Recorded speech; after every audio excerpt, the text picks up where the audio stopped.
Wednesday keeps surprising us in Season 2 with scenes packed with style, mystery, and clever references. But have you noticed the hidden details that might change the way we understand the story? If there's one thing the Addams family knows how to do, it's keeping their style, even when it comes to transportation. This season, they show up in a black Packard 12 convertible, a luxury car manufactured in the 1930s. It's the kind of car that looks like it rolled straight out of an old movie. Sleek lines, an impressive presence, and a charm that screams, "We're rich and spooky, but classy about it." And here's the fun little detail. The license plate is from New Jersey. So, even as the most eccentric family on TV, they still have to follow traffic laws. Speaking of visible changes, even the school uniforms got a new look. Today, we're going to break down all the hidden references and Easter eggs in Wednesday's second season and dive deeper into the most successful Netflix series of the moment. Come along with us for another deep dive.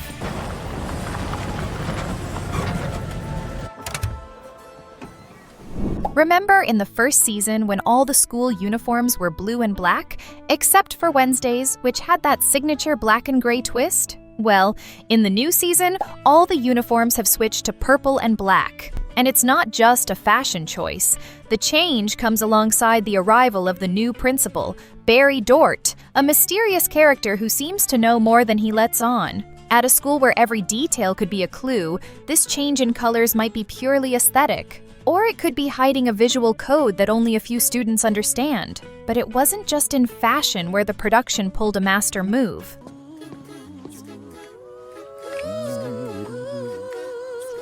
Rumor had it that Aunt Oilia would be played by Lady Gaga, but not quite. Gaga will indeed appear in the second season, but she's playing Professor Rosalina Rotwood, and she only shows up in the second half.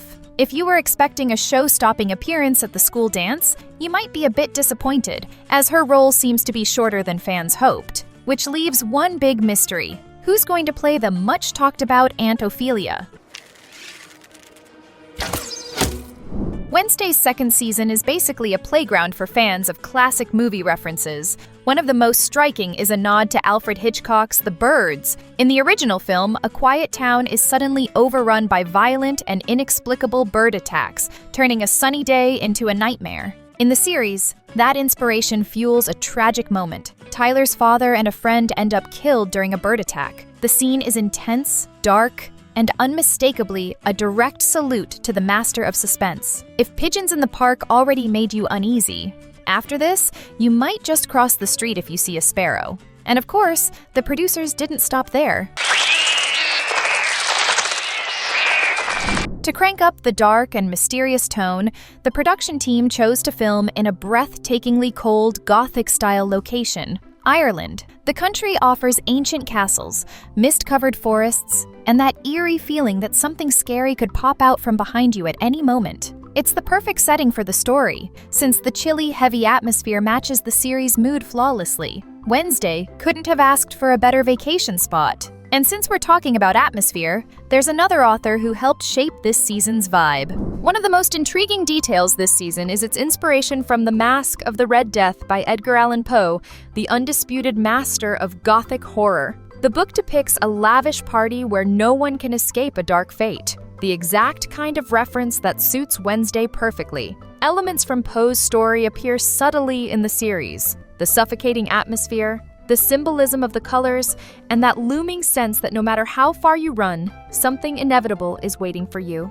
It's as if Poe himself were whispering to the production, more drama, more tragedy. And that's not the only good news for fans. We already have confirmation about the show's future.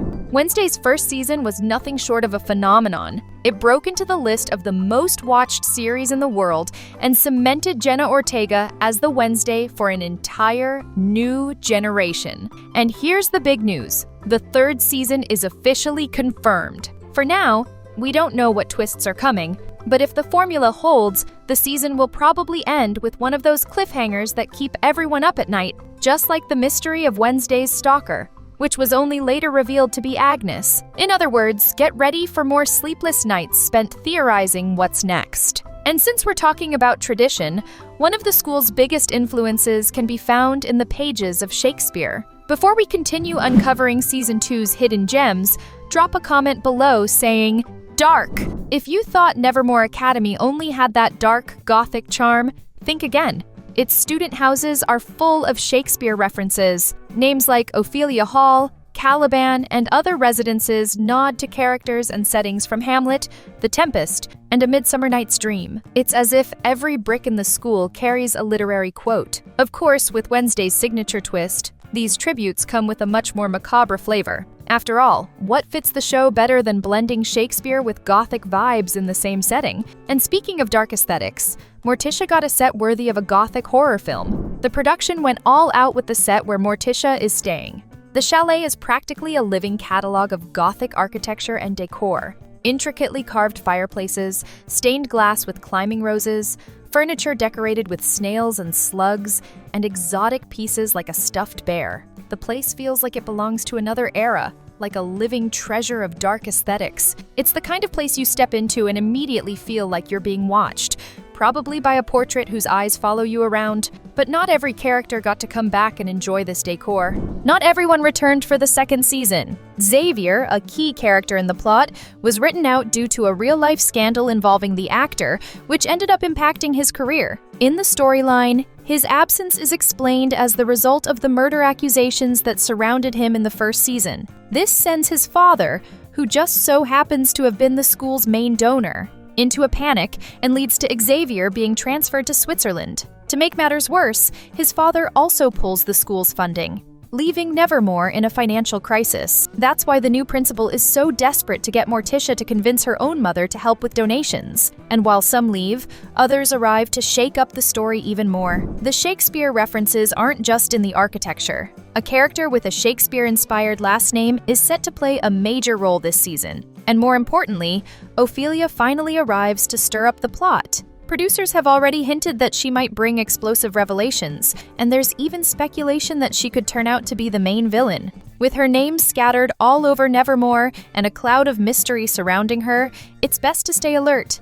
In Wednesday's world, no one shows up without a reason. And the series doesn't live on literature alone. Even Da Vinci makes an appearance, indirectly. Wednesday isn't just about literary nods. One of the camp scenes features a decorative bonfire that pays tribute to Leonardo da Vinci. It's a quick detail, but noticeable to anyone who enjoys hunting for Easter eggs. It's as if the show is saying, we've got horror, we've got drama, and we've also sprinkled in a bit of the Renaissance to spice things up. And speaking of birds and art, it's time to revisit a classic literary symbol. If you thought the ravens in the series were just another nod to the birds, think again. Here, the reference is even more classic. The Raven, Edgar Allan Poe's famous poem. Just like the Mask of the Red Death previously mentioned, Poe's most iconic bird once again haunts the series, symbolizing mystery, omens, and cryptic messages. And of course, it's no coincidence that the ravens always seem to know more than the humans, at least in Wednesday's universe. And since we're on the subject of symbols, there's another one straight from the big screen of the 1980s. One scene left many fans intrigued: the destruction of the clock tower. This isn't just a random effect,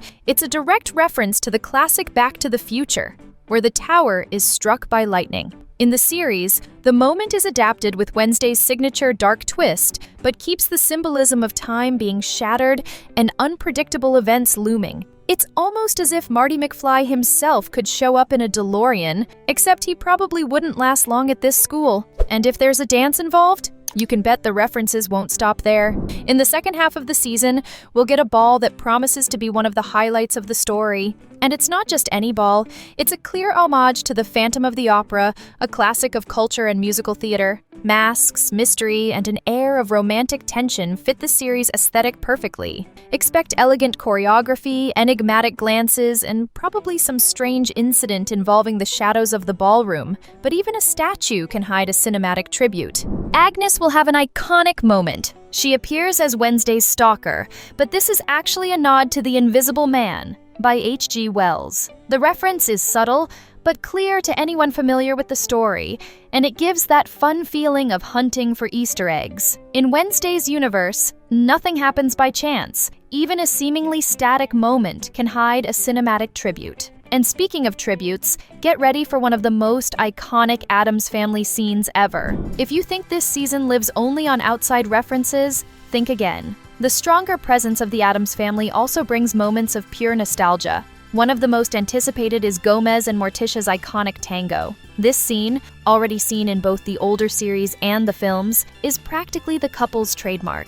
Get ready for dialogues dripping with morbid passion and dance moves that could make any ballroom tremble. And since we're in the mood for candlelight and dark romance, there's still one more funereal nod ahead. The new school principal looks like he walked straight out of a book, and that's no exaggeration. His look, complete with wig, outfit, and a very specific mustache, is a clear inspiration from Edgar Allan Poe himself. It's almost as if the writer had come back to life to take over Nevermore. His presence reinforces just how deeply Poe is woven into the aesthetic and DNA of the season. To keep the audience hooked, and to give the production team some breathing room, Netflix decided to split the season into 2 parts. The first 4 episodes dropped on August 6th, and the remaining 4 won't be released until September 3rd. Officially, the idea is to maintain audience interest, but in practice, it also gives the crew more time to work on the episodes, which are more complex this time, with heavy use of special effects and CGI. It's as if each episode were being treated like a mini suspense film,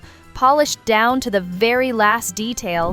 During the break, while any normal person would be enjoying the beach, binging shows, or sleeping in, Wednesday prefers to dive headfirst into a mystery that's haunted her since she was 6 years old: the case of the doll serial killer. And of course, it wouldn't be complete without a deliciously macabre twist. In the middle of her investigation, she's captured by the criminal himself and tied to a table, as if she were part of some strange ritual. The cherry on top? At that moment, My Favorite Things, a 1959 Broadway classic, starts playing. It's the kind of cheerful song that contrasts so much with the scene that it becomes unsettling. The moment is so ironic, it almost feels like the villain has a twisted sense of humor. So, how many of these references had you already caught? The new season of Wednesday proves that every detail has a purpose, every scene could be a tribute, and every episode hides more than meets the eye. If you're into the world of animation, we've got 2 awesome videos you'll definitely want to check out. Thanks for watching, and see you next time.